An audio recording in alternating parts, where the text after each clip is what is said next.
Ketika orang meninggal dunia, kita sering mendengar ucapan, sang mayit telah menempati peristirahatan yang terakhir. Dengan begitu tak sedikit orang menyebut kuburan adalah tempat peristirahatan terakhir. Ia sudah tenang di tempat peristirahatannya. Segala macam duka dan kesulitan hidup telah berakhir. Ucapan semacam ini justru mengesankan bahwa alam kubur merupakan tempat terakhir manusia. Apakah memang ada siksa kubur dan apa penyebab siksa kubur atau azab tersebut? Orang yang meninggal dan dikuburkan, sebenarnya dia telah memasuki tempat persinggahan sementara waktu. Meskipun persinggahan itu bisa lebih lama daripada ketika ia hidup di alam dunia. Itulah alam barzah atau alam kubur. Bahkan boleh jadi, tidak sempat beristirahat sama sekali karena sudah mulai mempertanggungjawabkan perbuatannya di dunia. Memasuki alam kubur setiap orang hanya akan menghadapi dua kemungkinan, yaitu siksa atau kenikmatan. Keduanya akan ditegakkan Allah Subhanahu wa Ta'ala sebelum balasan yang sebenarnya di akhirat. Penyebab siksa kubur menurut Islam. Kita bisa bayangkan saat kita mati dan memasuki fase penantian panjang. Sementara masa penantian ini harus dijalani dengan siksaan.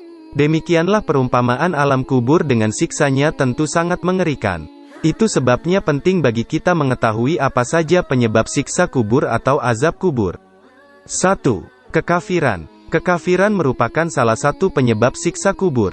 Kafir merupakan orang yang tidak mempercayai atau mengimani kepada Allah dan Rasul-Nya. 2. Kemusyrikan dan kemunafikan. Munafik dalam Islam adalah untuk merujuk pada mereka yang berpura-pura mengikuti ajaran agama Islam, namun sebenarnya hati mereka memungkirinya, sedangkan musyrik adalah menyekutukan Allah. Kekafiran, kemusyrikan dan kemunafikan menjadi penyebab turunnya azab dalam kubur. 3. Tidak menjaga diri dari percikan air kencing. Namun siksa kubur tidak hanya ditimpakan kepada dosa yang besar saja, bahkan akan ditimpakan kepada masalah yang terkecil. Inilah yang disebut Rasul Shallallahu Alaihi Wasallam saat melewati dua kubur, sesungguhnya keduanya sedang diazab. Dan tidaklah keduanya diazab disebabkan suatu perkara yang besar, menurut kalian.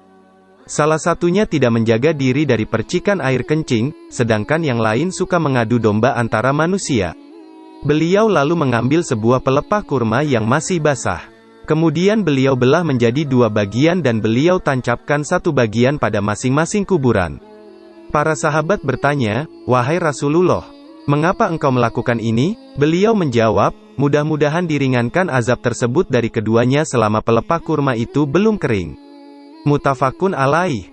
4. Ghibah, menggunjing. Ghibah atau menggunjing juga menjadi penyebab siksa kubur. Anas bin Malik menuturkan bahwa Rasulullah pernah bersabda, "Mengapa amalan ini bisa menjadi penyebab siksa kubur?" Rahasia mengapa azab kubur dikhususkan penyebabnya karena air kencing, adu domba dan ghibah atau menggunjing ini dijelaskan Al-Hafiz Ibnu Rajab. Bahwa alam kubur merupakan tahap awal alam akhirat. Di dalamnya terdapat beberapa contoh yang akan terjadi kelak pada hari kiamat seperti siksaan ataupun balasan yang baik. Sebelumnya perlu diketahui ada dua macam perbuatan maksiat yang mengakibatkan siksa. Pertama terkait dengan hak Allah dan yang pertama kali akan diselesaikan pada hari kiamat adalah sholat. Sedangkan yang terkait dengan hak-hak manusia adalah darah atau pembunuhan. Adapun di alam kubur atau barzak yang akan diputuskan adalah pintu-pintu dari kedua hal tersebut dan perantaranya. Bukankah syarat sahnya salat adalah bersuci dari hadat dan najis? Sedangkan pintu tumpahnya darah atau pembunuhan adalah adu domba dan menjatuhkan kehormatan orang lain atau ghibah. Keduanya adalah jenis perkara menyakitkan yang terhitung paling ringan.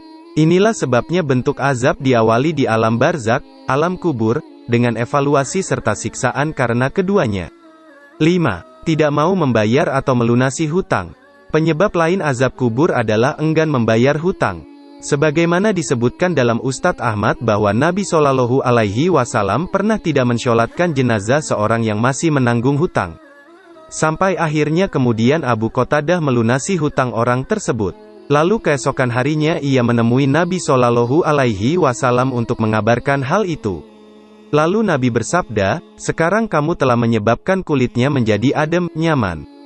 Ucapan Nabi ini menunjukkan bahwa sebelum hutangnya dilunasi, kulit orang meninggal tidak merasakan kenyamanan di dalam kuburnya. Itulah ulasan mengenai penyebab siksa kubur atau azab kubur menurut pandangan Islam.